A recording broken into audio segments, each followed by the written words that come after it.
जी, आज के इस फेसबुक लाइव में आपका एक बार फिर से स्वागत है।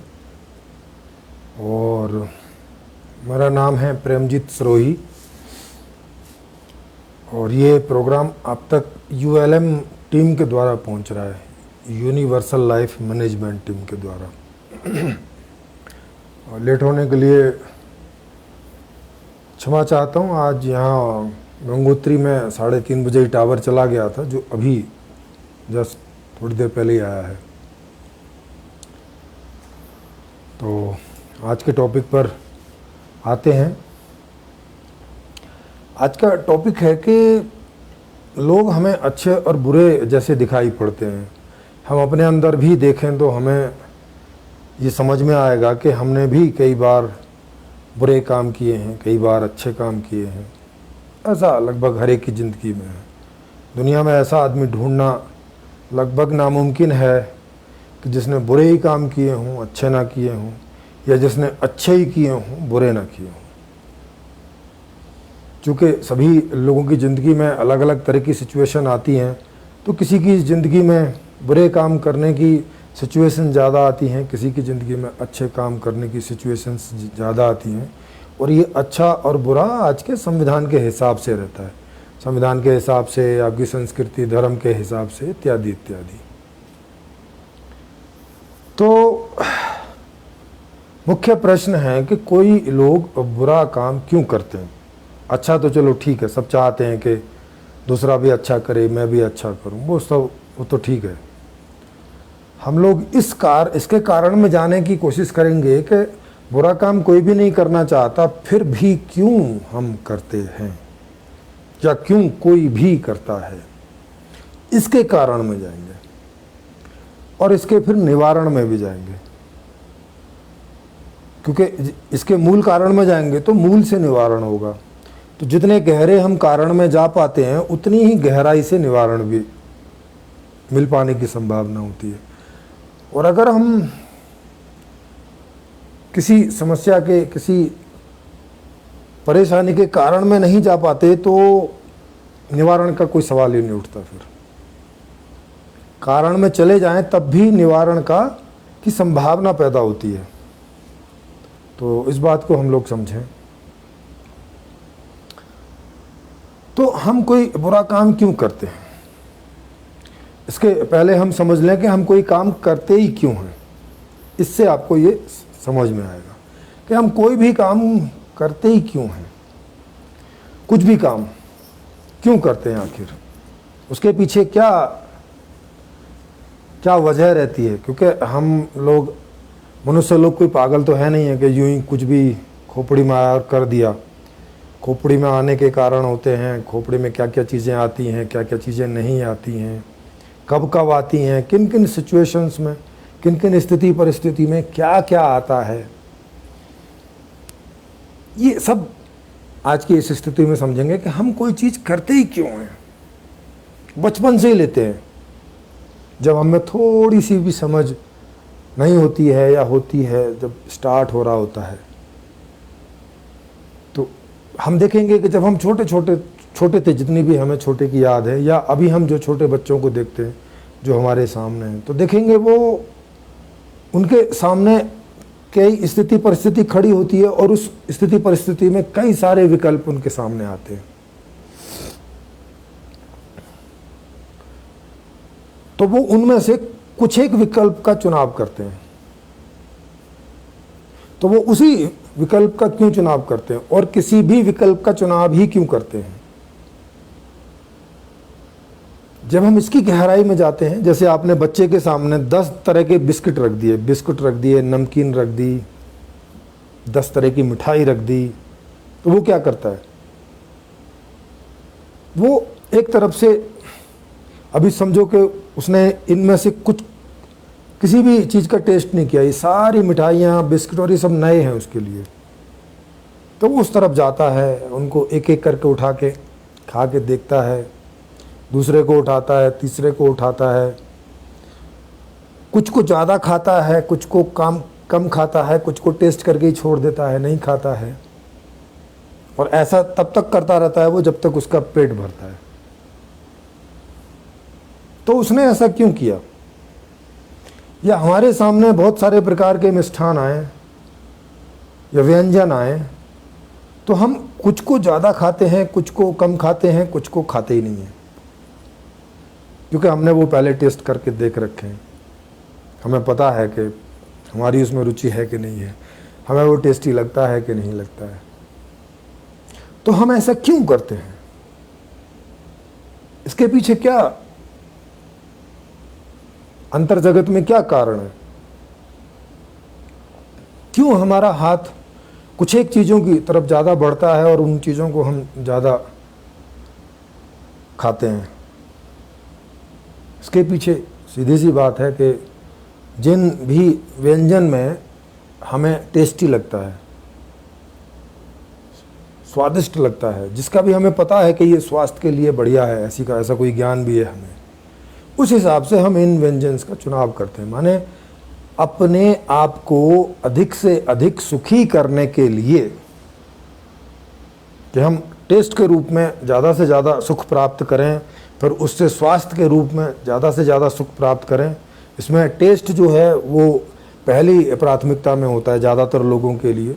कुछ लोगों के लिए हेल्थ ज़्यादा प्राथमिकता में होती है, क्योंकि ऐसे भी कई प्रोडक्ट हैं जो खाने में टेस्टी हैं मगर हेल्दी नहीं होते किसी किसी के लिए, जो और खाने में टेस्टी नहीं है मगर हेल्दी होते हैं। ऐसे भी कुछ एक प्रोडक्ट्स होते हैं। तो ये डिपेंड करता है पर्सन टू पर्सन कि वो हेल्थ को ज़्यादा इम्पोर्टेंस देता है या टेस्ट को ज़्यादा इम्पोर्टेंस देता है, या टेस्ट के हिसाब से खा लेता है और उससे जो नुकसान होने वाले हैं उनको किसी और चीज़ से बैलेंस करता है। कुल मिला के आप देखेंगे क्या होता है कि हम ज़्यादा से ज़्यादा सुखी होने की दृष्टि से सारे डिसीजन मेकिंग करते, सारे निर्णय करते हैं अपने कि क्या खाना है, कब खाना है, कितना खाना है, खाना भी है कि नहीं खाना है, कि व्रत करना है कि क्या करना है।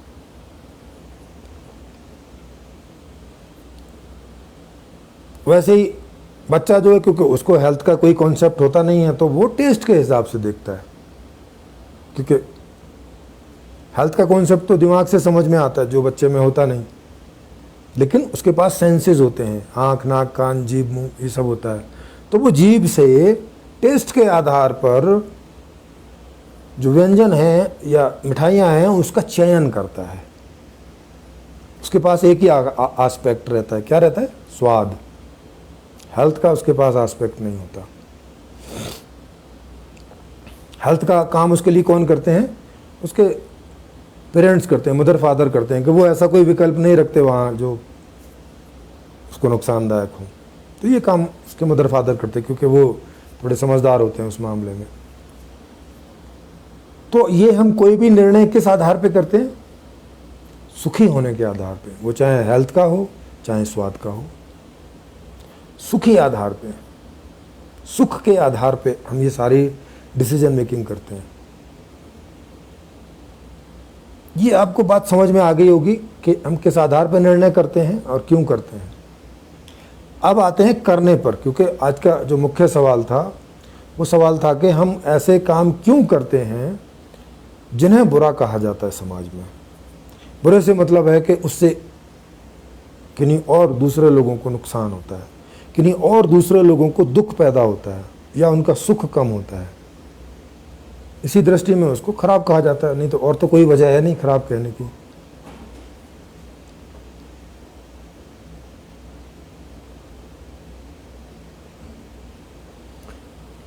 तो हम कोई भी निर्णय, मान लिया एक आदमी ने एटीएम लूटने का निर्णय लिया, या एक आदमी ने वहाँ से कोई धनपति गुजर रहा है, या तो कोई छोटा धनपति, बड़ा धनपति, या गरीब भी है मगर उस दिन वो अपनी कोई सैलरी लेके आ रहा है, कैश वगैरह, और उसको एक दूसरा आदमी लूटने का प्रोग्राम बनाता है कि ये वहाँ से शाम को गुजरेगा और मैं इसको लूट लूँगा, और वो उसको लूटने का उपक्रम करता है, और मान लो कि वो उसको लूटने में सफल हो जाता है, और लूटने के चक्कर में हाथापाई भी होती है, वो उसको चोट भी मार देता है, वो घायल भी हो जाता है, दूसरा आदमी ये भी थोड़ा बहुत घायल हो जाता है, और वो उस पैसे को लूट के और अपने घर आता है, अपने लिए कुछ खरीद के लाता है या अपने परिवार के लिए कुछ खरीद के लाता है, क्योंकि पैसे का तो कुछ और होता नहीं, पैसे से तो आप सुख सुविधाएं खरीद सकते हैं बस, कोई प्रोडक्ट्स, कोई सर्विसेज,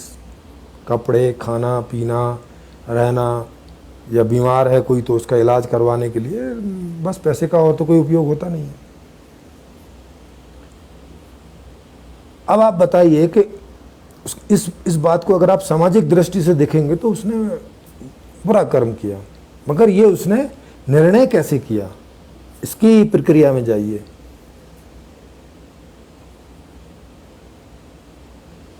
वो घर का एक मुखिया है, उसके ऊपर कुछ जिम्मेवारी हैं घर की, उसके जो घर के सदस्य हैं उनकी आर्थिक जिम्मेवारी उस आदमी की है, और वो आर्थिक जिम्मेवारी सरकार ने नहीं ले रखी, किसी पड़ोसी ने नहीं ले रखी, किसी गांव ने नहीं ले रखी, किसी नगर ने नहीं ले रखी, किसी संस्था ने नहीं ले रखी, वो जिम्मेवारी उसके ऊपर है।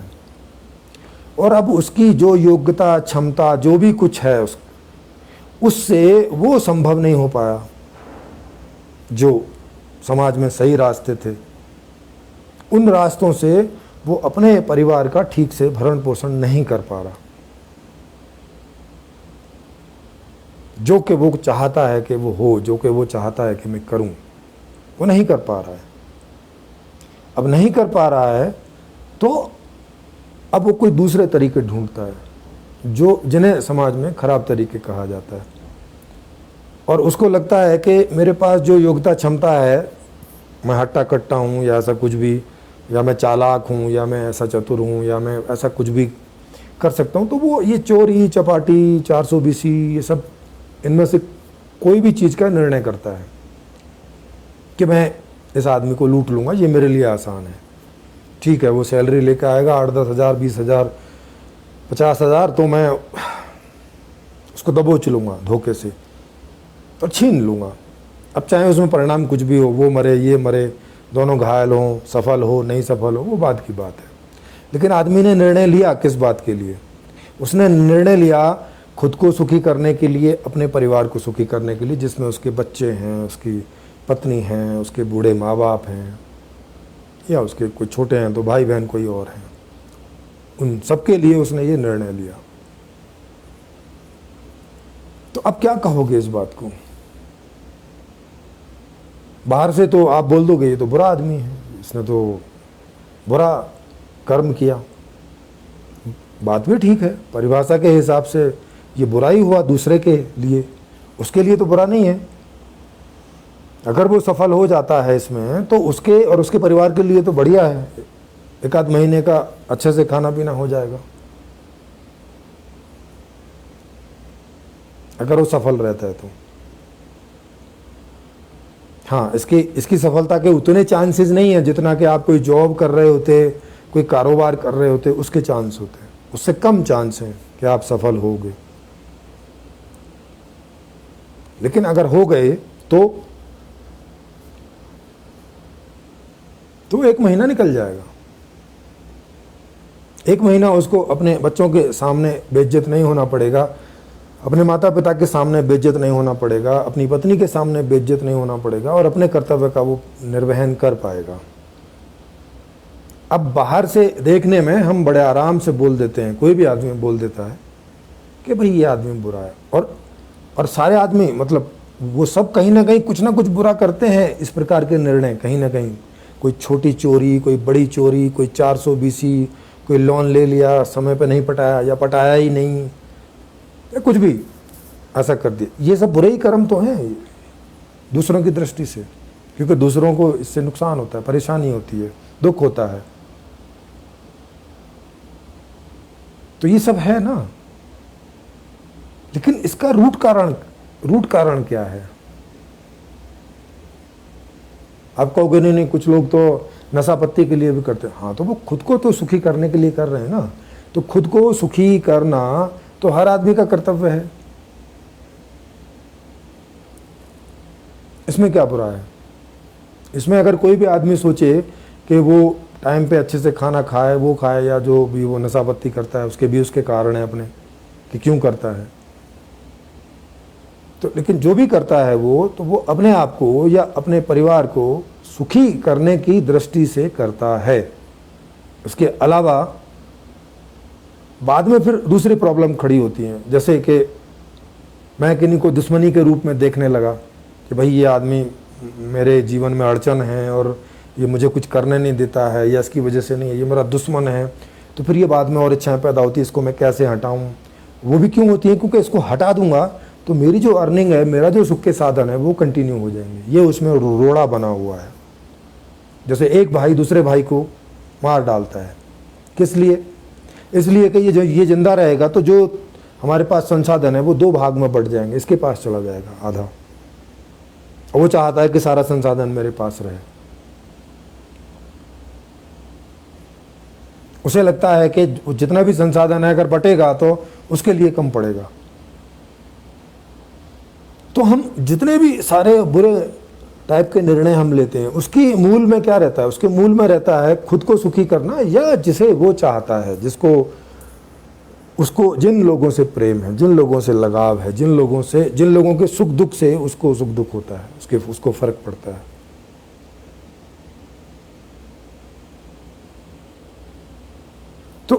तो इस इंटेंशन में तो कोई प्रॉब्लम नहीं है ना, यहां तक कि वो खुद सुखी होना चाहता है और अपने लोगों को सुखी करना चाहता है। क्योंकि हम जो भी कोई अच्छे और बुरे काम कर रहे हैं, उस दोनों के पीछे सेम इंटेंशन है।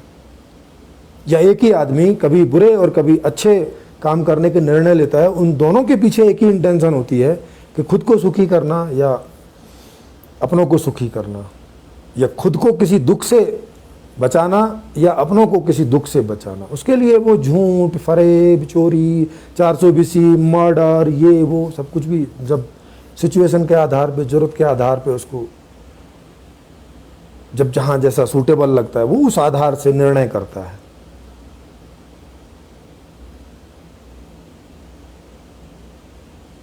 और ये स्थिति परिस्थिति किस कारण से पैदा हो रही है? इसके पीछे कई कारण हैं।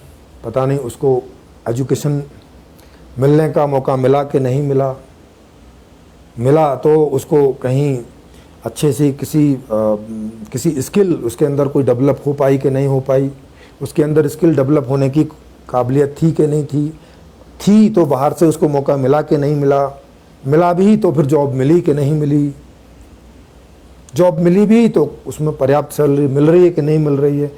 ये कई सारी चीज़ों का जो है, ये कई सारे कारक हैं, कई सारे फैक्टर्स हैं जिससे उसकी टोटल माली हालत क्या है और उसके जो सुखी होने के लिए जितने मेंबर हैं उनको वो पर्याप्त है कि नहीं है, इस बात से बहुत निर्भर होता है कि वो क्या निर्णय करेगा। समाज में कानून कितने स्ट्रांग हैं, वो उससे डर के गरीबी में जीने का निर्णय लेता है, या उससे ओवरकम करके वो सोचता है ठीक है जेल में होंगे या जो भी कुछ होंगे, मौका तो करेंगे भाई, मौका तो मारेंगे, भ्रष्टाचार का, इस सब का।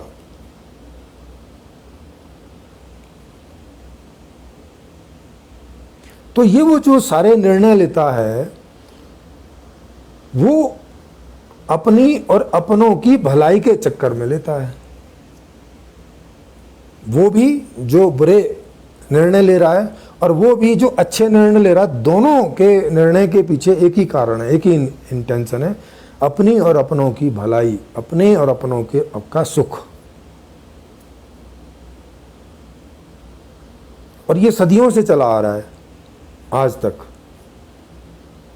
अब इसमें रूट कॉज क्या है? मूल कारण कहाँ है?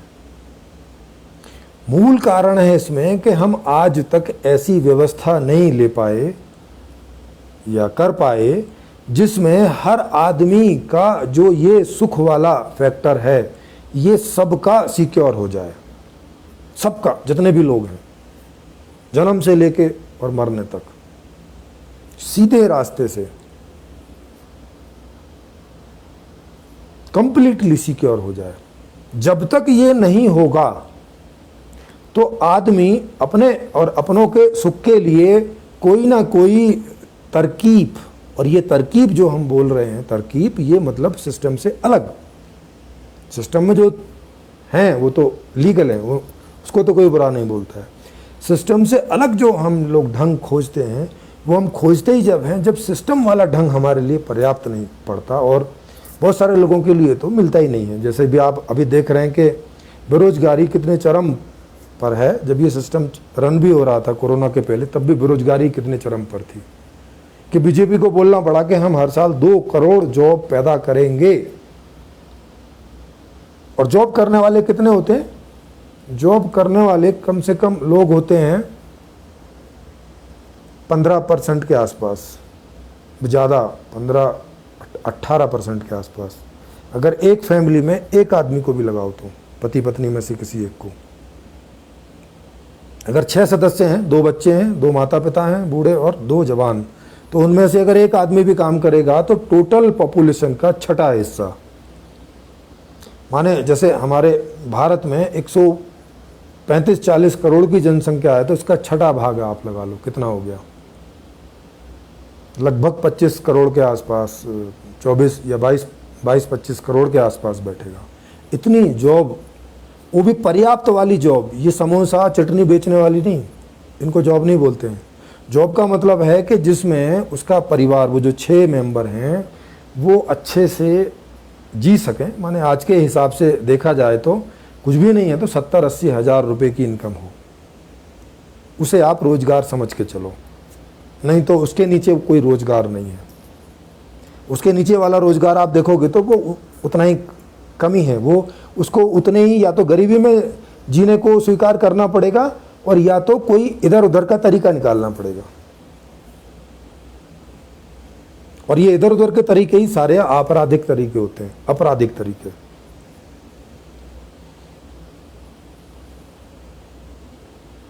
तो हमारे पास 20 से 25 करोड़ जॉब तो है नहीं, मुश्किल से मेरे ख्याल 6-8 करोड़ जॉब होंगे हमारे यहाँ, और उसमें भी मुश्किल से 2-4 करोड़ लोगों को पर्याप्त इनकम होगी, बस बाकियों को वो पर्याप्त इनकम भी नहीं है। तो अब आप समझिए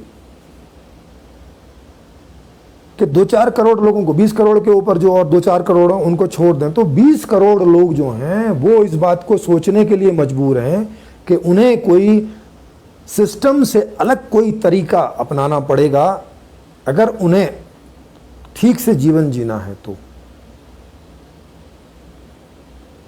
अब उसमें भी कितने सफल होंगे, क्योंकि सारे चोर सफल नहीं हो जाते, सारे मर्डरर सफल नहीं हो जाते, क्योंकि यहाँ सफलता के चांस और भी कम है, क्योंकि छुप के करना पड़ता है, शासन प्रशासन से बचना पड़ता है, पुलिस से बचना पड़ता है, यहाँ बहुत ज़्यादा रिस्क है।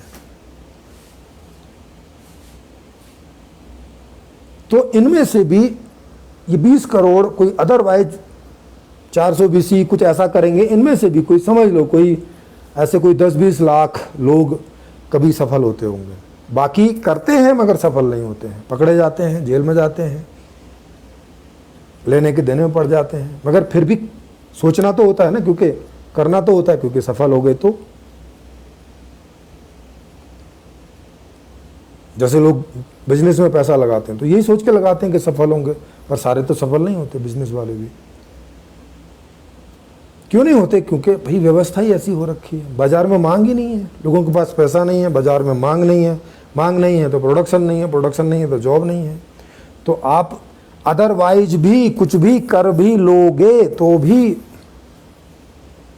उससे आपको मिलेगा नहीं। उसमें सीधा ही है कि बस आप पैसे किसी से छीनो, झपटो, किसी अमीर आदमी के बच्चों का अपहरण करो, उनसे फिरौती मांगो, बैंक लूटो, एटीएम लूटो।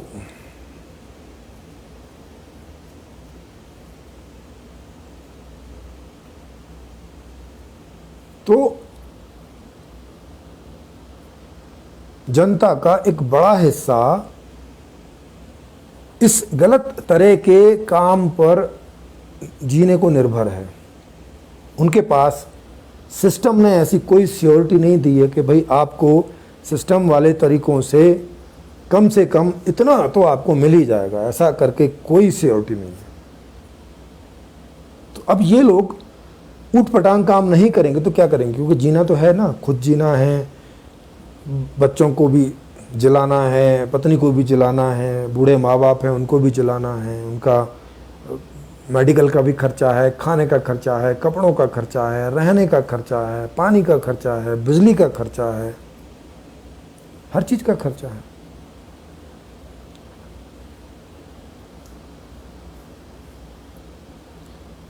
जो लोग इन सब चीज़ों से डर जाते हैं कि पता नहीं पुलिस में पकड़ जाएंगे, ये हो जाएगा वो जाएगा, तो वो भीख मांगते हैं या फिर गरीबी में रहना स्वीकार कर लेते हैं। उनकी कोई लाइफ नहीं बचती, फिर वो नशे पते और इधर उधर सब जाते रहते हैं, जहाँ मौका मिलता है वहीं नशा कर लिया। क्योंकि अब ज़िंदगी में जब रस नहीं है, ज़िंदगी में जब कुछ मिल नहीं रहा है, तो क्या ऐसी ज़िंदगी को जीना है, वो फिर ऐसा निर्णय कर लेते हैं। ये भी सिस्टम से गलत वाला ही निर्णय है, इसको भी गलत निर्णय ही कहा जाता है। लेकिन इसके लिए उत्तरदायी कौन है? इसके लिए मूल रूट, जो मूल कारण है, जो रूट कॉज है, वो क्या है? वो है कि एक अपर्याप्त सिस्टम, अपर्याप्त व्यवस्था, एक ऐसी व्यवस्था जो अपने सभी नागरिकों को ऐसा जीवन, एक स्टैंडर्ड वाला जीवन दे पाने में नाकाम है। एक ऐसी व्यवस्था हमने आज तक अडॉप्ट की है, उसको भले ही हम लोग अमेंडमेंट करते आए हैं, कुछ सुधार संशोधन करते आए हैं, मगर वो अभी इस स्थिति में नहीं पहुंचा है आज तक कि वो अपने सभी नागरिकों को सही वाले तरीकों से अच्छी ज़िंदगी दे सके। सही वाले तरीकों से अच्छी ज़िंदगी दे सके, ऐसी पर्याप्त व्यवस्था आज तक किसी भी देश में बनी नहीं है। अभी तक जो व्यवस्था है वो, उसमें कुछ लोग, 8-10% लोग शोषणकारी के रोल में आ जाते हैं और बाकी 90% शोषण करवाने वाले रोल में आ जाते हैं। ये व्यवस्था ऐसे करके उन दोनों लोगों को बांट देती है। या ऐसे करके हम देखेंगे तो वो दो प्रकार से लोग दिखते हैं।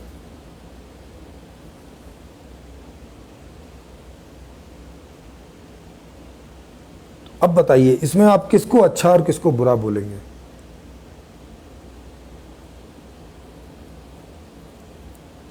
बुरे काम में संभावना बहुत कम होती है अमीर होने की, पर फिर भी लोग करते हैं। क्यों करते हैं? क्योंकि उनके पास कोई दूसरा रास्ता नहीं है, और जो रास्ता है वो पर्याप्त नहीं है।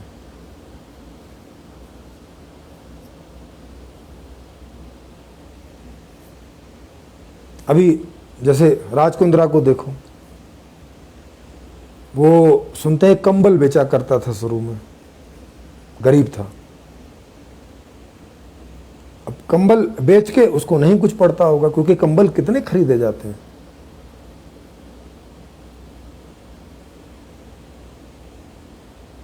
कंबल कितने खरीदने वाले लोग होते हैं और बेचने वाले कितने सारे हैं, कुछ उसमें से निकलता नहीं ऐसा। तो उसने दाएं बाएं कुछ करना शुरू किया। सुनते हैं वो पोर्न मूवी का, तो उस तरह से वो उसमें धीरे धीरे गया होगा और वहाँ से उसको अच्छी इनकम हुई, अमीर आदमी बन गया, सफल हो गया, पकड़ा नहीं गया, या पकड़ा भी गया होगा तो उसने सेटिंग कर ली होगी दूसरे लोगों के साथ, उनको रिश्वत देता होगा, जो कमाई होती होगी उससे एक हिस्सा उनको भी देता होगा, और तब वो इतना फलता फूलता जो है वहाँ तक पहुँच गया कि एक हीरोइन तक से शादी कर ली उसने। एक हीरोइन को भी लगा कि हाँ, इसके पास काफ़ी अच्छा खासा नाम है, पैसा है, उसके साथ शादी करके मेरी ज़िंदगी अच्छी रहेगी। शिल्पा शेट्टी।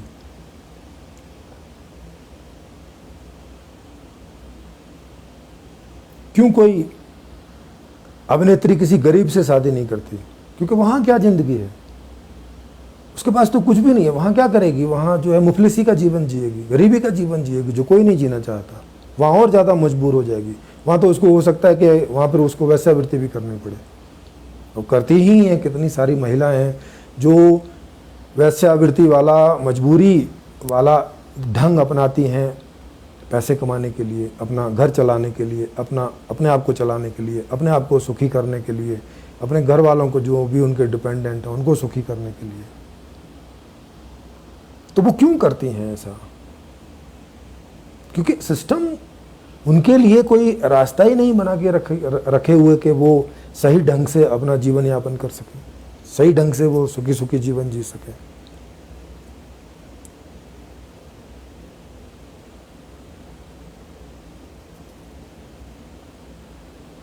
क्यों एक माँ बाप अपनी बेटी के लिए अच्छा अमीर दामाद खोजने के चक्कर में रहते हैं और जब तक नहीं मिलता डिनाई करते जाते हैं? क्यों?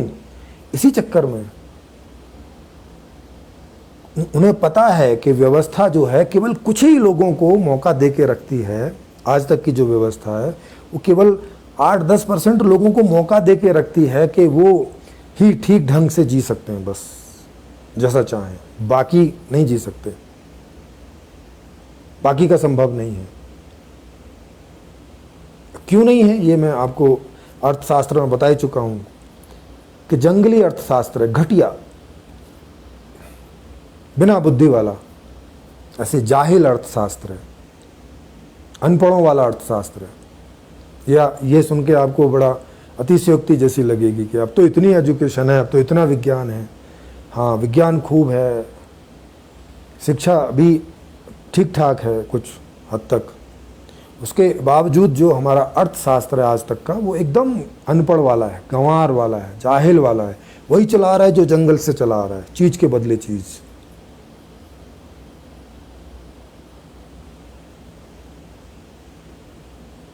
कोई सेवा चाहिए तो बदले में कुछ दो, वही चला रहा है जंगली वाला। उसमें कोई खोज नहीं हुई है, उसमें कोई इन्वेंशंस नहीं हुई हैं, जैसे कि फिजिक्स में हुई हैं, केमिस्ट्री में हुई हैं, बायोलॉजी में हुई हैं, मैथ में हुई हैं, टेक्नोलॉजी में बहुत विकास हुआ है, मगर अर्थशास्त्र में कुछ नहीं। वो उसका बेस वही है, वही कि भैया आपस में मांडवाली कर लो, आपस में जो है तय कर लो, भैया मैं इतने पैसे से आलू कम नहीं बेचूंगा, भैया मैं इतने से ज़्यादा नहीं खरीदूंगा, ऐसे ऐसे करके ये अर्थशास्त्र है। कोई तरीका ही नहीं है कि भाई कैसे आदान प्रदान हो, कैसे हम क्या करें, ना कुछ नहीं, आदमी को ऊपर छोड़ दिया, भैया तुम जानो। अब आदमी को ऊपर छोड़ दिया तो अब आदमी तो जो बेचारा उस तरीके से अपना कुछ कर पाता है तो कर लेता है, और नहीं तो फिर लूट मार, युद्ध, धोखाधड़ी, 420 डकैती, ये सब तो होगा। फिर भाई आदमी को ऊपर छोड़ दिया ना तुमने, तुम लाए सामाजिक व्यवस्था लेके आए और ये चीजें आदमी के ऊपर छोड़ दी कि भैया तुम जानो। तो फिर व्यवस्था किस बात के लिए लिखा है? फिर अर्थशास्त्र किस बात के लिए आप ये लाए हो? जाहिल वाला, ये गंवारू टाइप का अर्थशास्त्र काय के लिए लाए? फिर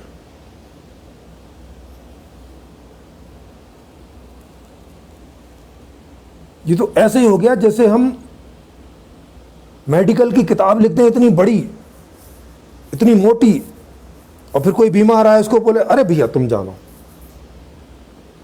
ये किताब ले जाओ, पढ़ लो, अपना इलाज कर लो। ऐसा करके हो गया। अब जिसको पढ़ना नहीं आता होगा, जिसने एजुकेशन नहीं ली, अब वो क्या करेगा? क्या करेगा उस किताब का? उसके लिए बेकार है, वो किसी काम की नहीं है, उसके लिए वो पर्याप्त नहीं है, उसको वो कुछ काम नहीं आएगी। उसको अदरवाइज तरीके ही उस बारे में अपनाने पड़ेंगे, जिनसे उसको नुकसान भी हो सकता है, बहुत कम चांस है कि फायदा होगा। जो कुछ दादा दादी से सुना होगा, कुछ हल्दी, कुछ ऐसा कुछ, बस खा पी लेगा, ठीक हो गया तो ठीक है, नहीं मर गया तो मर गया। तो ये अर्थशास्त्र उसी तरह का है कि हमने अर्थशास्त्र की इतनी मोटी पोथी लिख दी और फिर छोड़ दिया, भैया तुम्हारे ऊपर है। अरे भाई फिर क्या लिखा? फिर क्या लिखा?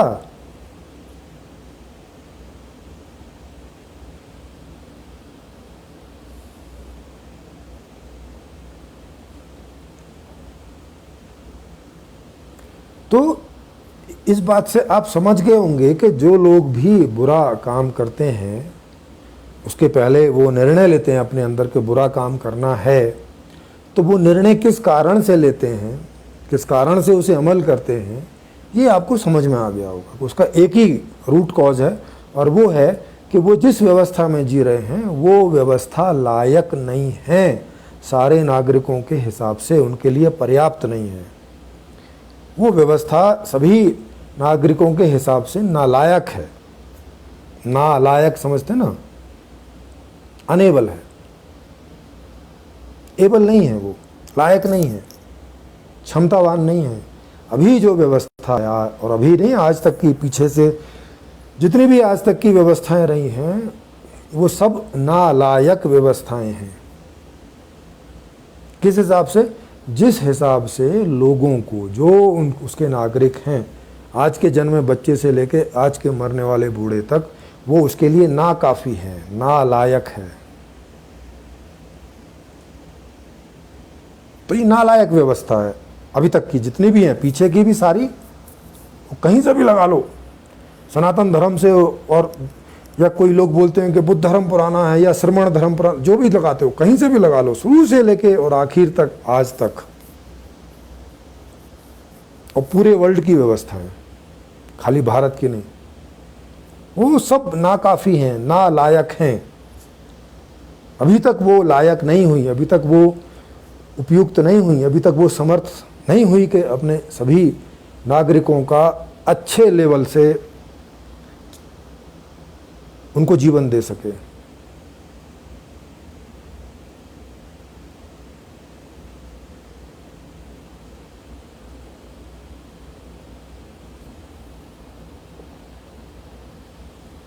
तो इससे आप समझ सकते हैं कि बुरा आदमी कोई आदमी बुरा करके नहीं होता। बुरे आदमी का कारण है कि वो जब बुरा कोई काम करने का निर्णय लेता है तो उसके पीछे क्या कारण है। जैसे उदाहरण के लिए, मैं जब छोटा था, ऐसे ही 8वीं 10वीं में पढ़ता था, तो हमारे वहाँ एक आम का बाग था, अब नहीं है तो कट गया। आम का बाग था, उसमें कई प्रकार के आम थे, दशहरी थे, एक बम्बैया टाइप का आम था, कलमी करके, लंगड़ा था, ऐसे करके, और हमारे भी थे 10-12 पेड़, देसी वाले पेड़ लगा रखे थे हमारे दादाजी ने। देसी वाले में कोई एक आध में आम जब पूरा पकता था पेड़ पे तब वो मीठा होता था, नहीं तो वो खट्टा ही रहता था। वो अचार के ही काम आता था, जिसमें हमारे किसी काम नहीं होता था। हम लोग क्या करते थे, रात में वहाँ से आम चुरा चुरा के लाते थे। वो आम को ठेके पे दे के रखते थे आम वाले जो थे, और वो अपना दिन में चिड़ियों से बचाते थे, और उसमें, और रात में बेचारे हारे थके खाना पीना खाते सो जाते, रात में दिखता भी नहीं है। हमारे समय में लाइट वगैरह भी इतनी नहीं होती थी, कभी दिन में कोई 2-4 घंटे आती थी खेतों वेतों के लिए, तो लाइट भी नहीं थी। और लालटेन में कितना दूर का दिखाई पड़ता है, बहुत बहुत कम दूर का। और हम लोग बच्चे थे, हम लोग 4-5 मिलके और दिन में ही देख लेते थे कि कहाँ से आम तोड़ना है। तो बस चुपके चुपके से हम लोग जाते और अंधेरे में जो है 5-10 किलो आम जो है तोड़ के ले आते। अब ये था तो गलत ही, लेकिन ये हम बच्चों ने ऐसा डिसीजन मेकिंग क्यों की, ऐसा निर्णय क्यों लिया? इसलिए ना कि हमारे घर वाले समर्थशाली नहीं थे हम लोगों को आम खिलाने के लिए, कि वो उस बाग वाले से आम खरीदते और हमें खिलाते। बच्चे तो किए उन्होंने कई सारे, मेरे ही माता पिता के हम 5 बच्चे थे, और मेरे चाचा वगैरह और भी जो हैं उनके किसी के 2 हैं 3 हैं, क्योंकि उनकी शादी लेट हुई बाद में। बुआ हैं उनके कई, किसी के 4 बच्चे, किसी के 5 बच्चे हैं। तो उस समय कोई ना कोई बुआ के भी बच्चे हम लोगों के यहाँ आते जाते रहते थे। 5 बुआ थी हमारी, तो कोई ना कोई बुआ के बच्चे आते ही रहते थे, तो लगभग 4-5 बच्चे और बने ही रहते थे घर में। तो हम लोगों की बच्चों की फौज जैसी थी, और संसाधन कुछ था नहीं, वही बस रोटी जैसे तैसे मिल जाती थी, छाछ मिल जाती थी पानी डाल के, चटनी पटनी, और कभी कभार सब्जी और दाल। खरीद के तो कुछ खा ही नहीं सकते थे। आइसक्रीम तो भूल ही जाओ, फल वल तो भूल ही जाओ। कभी कोई रिश्तेदार आता था तो कोई एक आध फाँक मिलती थी, क्योंकि रिश्तेदार एक आध किलो लेके आता था, उसमें इतने सारे बच्चे होते थे कि बस फांक मिलती थी। उसको समझ नहीं आता था कि इसको खाएं, देखें, चाटें, क्या करें।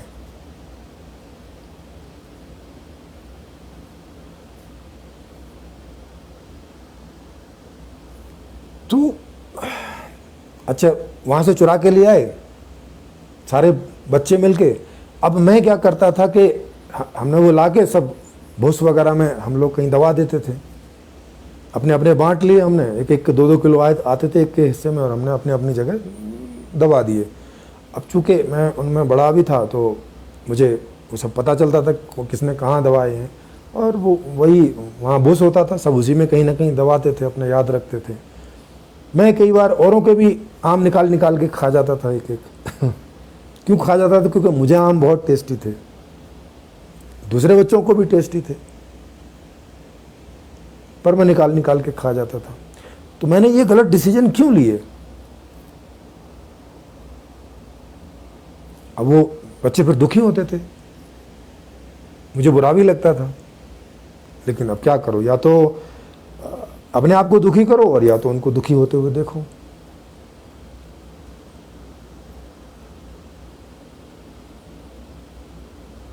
तो ये सब क्या होता था, क्यों होता था ऐसा? क्या अमीरों के बच्चे भी ऐसे चुरा चुरा के खाते होंगे? नहीं, मतलब अगर उनके माता पिता उनको देने में आनाकानी करते होंगे तो ज़्यादातर अमीरों के बच्चों को सब कुछ मिलता ही है, फल खाओ, ये खाओ, वो कोई भी कपड़ा पहनो, ये करो, वो करो, कोई भी जूते खरीदो, कुछ करो, उनको लगभग सब मिल ही जाता है। वो नहीं लेते ऐसी डिसीजन मेकिंग, वो नहीं करते ऐसे निर्णय कि कहीं से जूता चुरा के ले आएँ, कहीं से लस्सी चुरा के पी जाएँ, किसी अग्रवाल की दुकान से जाके, कहीं से मिठाई चुरा के खा जाएँ, कहीं से, वो नहीं करते ऐसा, सोचते भी नहीं, उनको विचार भी नहीं आता। क्योंकि जब उनको ज़रूरत होती है, जब उनको चाहिए होता है, वो माँ बाप को बोलते हैं, माँ बाप दे देते हैं। तो अगर हमारे माता पिता भी अमीर होते, या हम किसी अमीर व्यवस्था में रह रहे होते, और व्यवस्था इस बात का ठेका उठाती कि सभी बच्चों को जो चाहिए सब मिलेगा, तो ये हम लोगों में क्यों ऐसी जो है तरकीबें, क्यों ऐसी इच्छा पैदा होती कि भाई कुछ मिल नहीं रहा है तो कुछ करो टेढ़ा मेढ़ा, कोई ट्रिक लगाओ, कुछ क्यों करते? क्या जरूरत थी? और ना करते तो फिर हमें कोई बुरा भी नहीं बोलता कि ये बच्चा बुरा है, इसने बुरा काम किया, झूठ बोला, चोरी की, ये होता ही नहीं।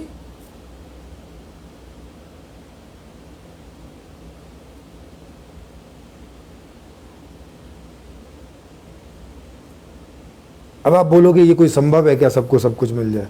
हाँ, संभव है। उसके लिए मैंने संपूर्ण समाधान किताब लिखी है, उसमें पूरी की पूरी व्यवस्था दी है।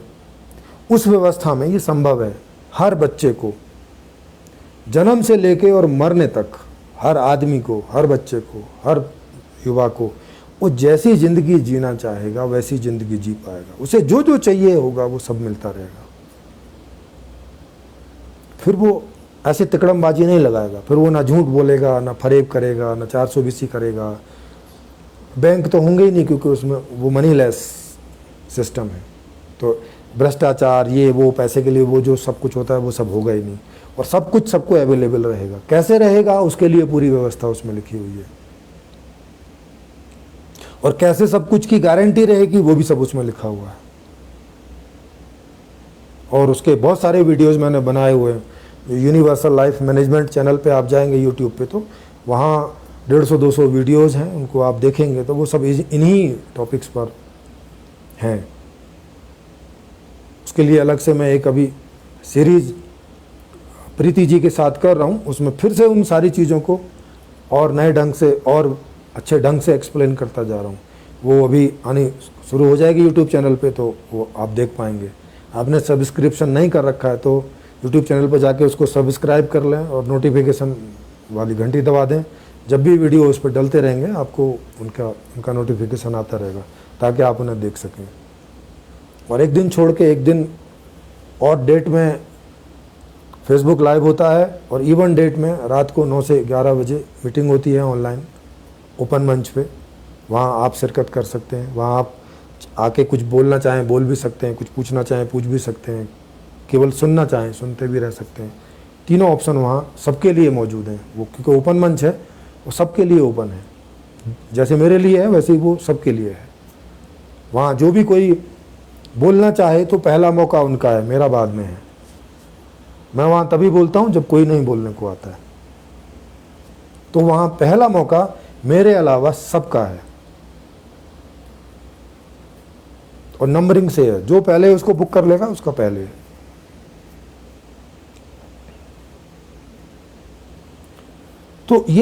तो ये हम आज की चर्चा से समझ गए होंगे कि कोई भी आदमी जब बुरे टाइप का कोई भी निर्णय लेता है कोई भी कर्म करने का, तो उसके पीछे क्या वजह रहती है और उसके पीछे क्या मूल वजह होती है। उसकी अपनी वजह क्या रहती है? उसकी अपनी वजह रहती है कि वो सुखी होना चाहता है और उसके पास कोई दूसरा चारा नहीं है। ये उसकी अपनी व्यक्तिगत वजह है। और ये वजह कहाँ से पैदा हो रही है? ये वजह पैदा हो रही है खराब सिस्टम से।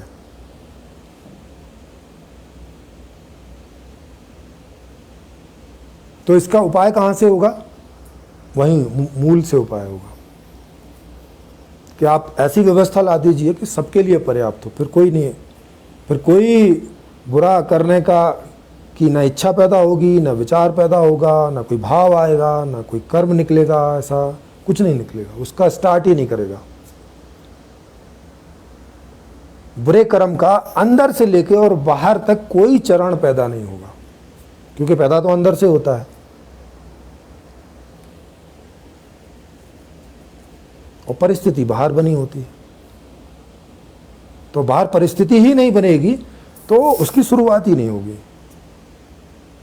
बुरी चीज़ों की, बुरे तरीकों की, बुरे प्रयासों की, बुरे चिंतन की, बुरी इच्छाओं की, बुरे भावों की, बुरे कर्मों की, बुरे परिणामों की, इसका कुछ होगा ही नहीं। जड़ से खत्म, ये कहीं से शुरू नहीं होगा। और अच्छे भाव, अच्छे विचार, अच्छे कर्म, अच्छी इच्छाएं, यही बस बचेंगे आदमी के जीवन में। तो हमें अच्छा और बुरा बनाने के पीछे जो मूल कारण है वो है अपर्याप्त व्यवस्था, खराब व्यवस्था, नालायक व्यवस्था।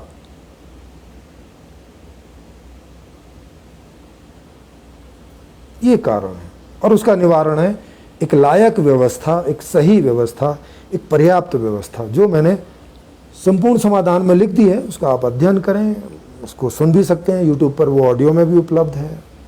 उसके लिए सब चिंतन मनन होता है, आप उसमें भाग ले सकते हैं। उसमें आप सहयोग करना चाहें, आप जैसे भी सहयोग कर सकते हैं, आप वैसे सहयोग कर सकते हैं। उसमें हर तरह से है। तो अभी हम लोग देखते हैं कि किन्हीं ने कोई कमेंट वगैरह किए हैं तो क्या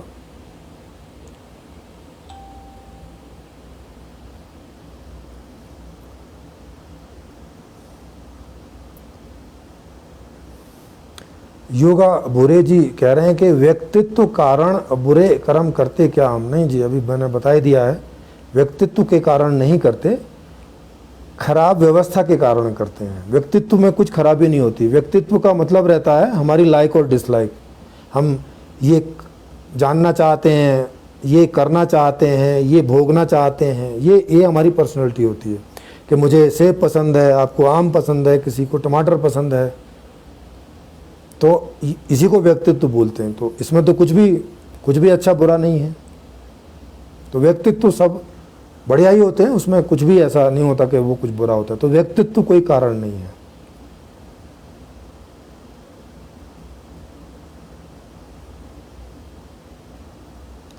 जी योगा बुरे जी फिर आगे कह रहे हैं जैसे संविधान में वाइट मनी का प्रावधान ही नहीं है। सर नहीं है ना प्रावधान।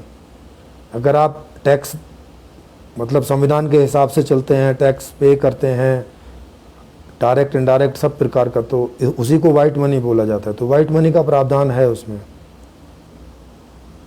फिर अगले में कह रहे हैं जैसे वाइट मनी के लिए कुछ संविधान में लिखा ही नहीं। सर लिखा तो है ना, लिखा क्यों नहीं है?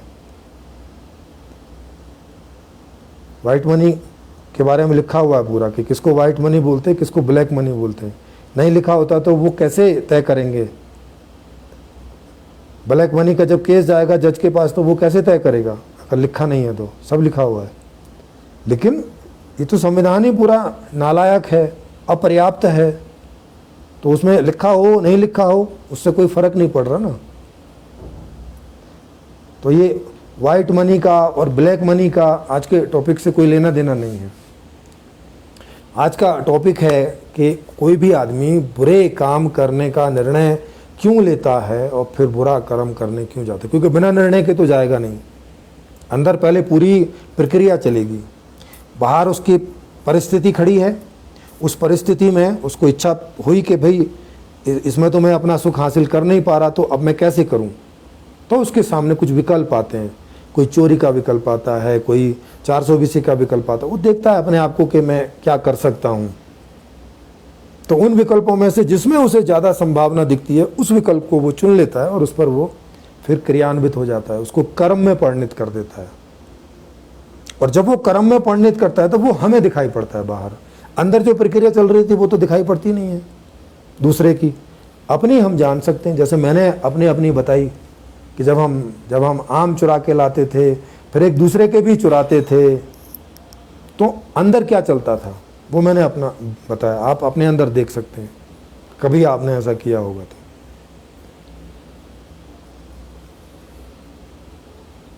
तो मैंने कई सारी चोरियां की हैं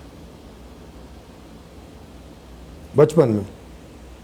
घर वालों के पैसे निकाले, बाहर वालों के भी कुछ बार जूते चुराए।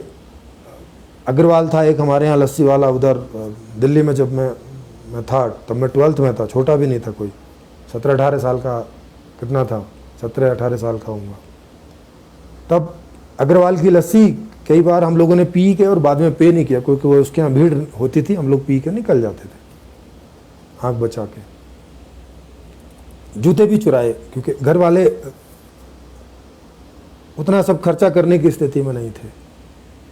पहले तो घर वालों से ही मांगते थे, मगर नहीं मिलता था तो ऐसी तरकीब लड़ाते थे। कभी सफल हो जाते थे, ज़्यादातर असफल होते थे। 1-2 बार पकड़े भी गए, मार मूर भी खाई, घर में शिकायत भी आई, वहाँ भी मार खाई।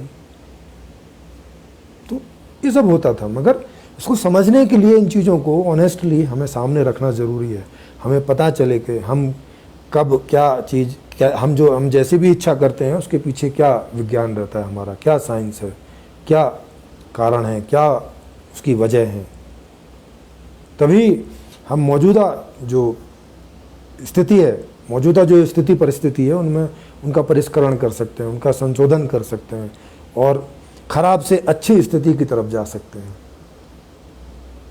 इसलिए मैं मेरे जो भी कुछ अनुभव होते हैं जीवन के, जो भी मेरी समझ है, वो मैं ओपनली खुले तौर पे रखता हूँ, बिना इस बात की शर्म लिहाज किए कि मैं अपने इस प्रकार के एक्ट बताऊंगा तो आप मेरे बारे में क्या सोचेंगे। आप जो मर्जी सोचते रहें,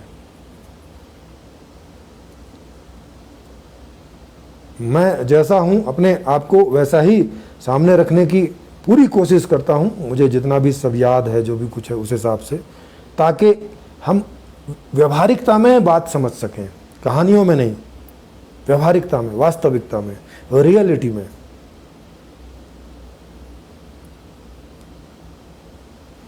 तो आप सबका बहुत बहुत धन्यवाद आज की इस चर्चा के लिए। और आपको कोई क्वेश्चन उठे तो आप इसमें रख सकते हैं और मीटिंग्स वगैरह में आ सकते हैं, वहाँ भाग ले सकते हैं, जैसे भी चाहें आप। तो आप सबको मेरी नमस्ते और फिर अगली बार किसी और टॉपिक पर हम लोग मिलेंगे। धन्यवाद आप सबका।